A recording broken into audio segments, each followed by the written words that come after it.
नमस्कार, जय महाराष्ट्र, जय शिवराय. आत्ता आपण आहोत पुणे मुंबई एक्सप्रेसवेवरती. आज तारीख आहे 15 जुलै 2025. सकाळची 6:10 झालेत. आत्ता आपण खोपोली एक्झिट जवळ आहोत.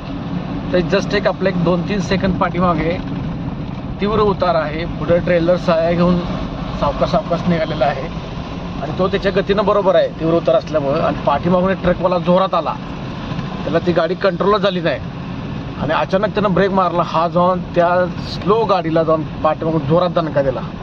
पण त्या ट्रेलरवाल्याचं नुकसान काय झालं नाही आणि त्याची काही चुकी नव्हती, पण पाठीमागच्या ट्रकवाल्याची चुकी होती. म्हणजे एवढा उतार दिसतो आपल्याला, तर आपण असल्याच उतारावरती एवढ्या गाडीचा वेग घेणं कितपत योग्य आहे.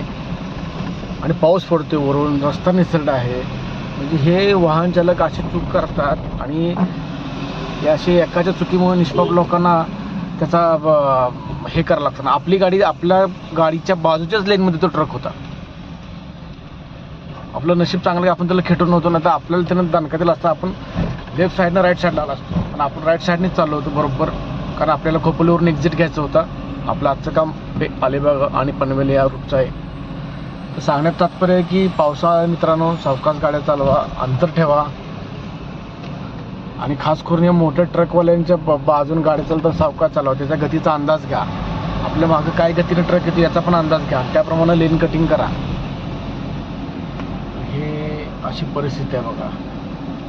म्हणजे आपण चरितार्थासाठी लवकर निघण्याचा प्रयत्न करतो, पण हे अपघाताचं, मृत्यूचं सावट हे आपल्यावरती कायम असं या पद्धतीनं असतं. त्यामुळं थोडंसं काळजी घ्या. धन्यवाद.